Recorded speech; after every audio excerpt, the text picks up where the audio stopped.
Want to share your Google Keep Notes quickly with anyone? In this video, I'll show you how to share Google Keep Notes in just a few simple taps. First, open the Google Keep app on your phone.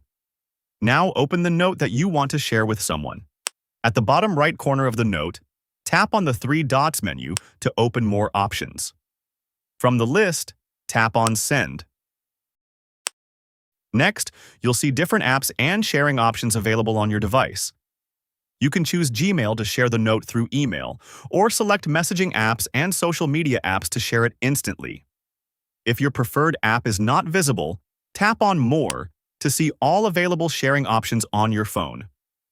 After choosing the app, complete the sharing process normally, and your Google Keep note will be shared successfully.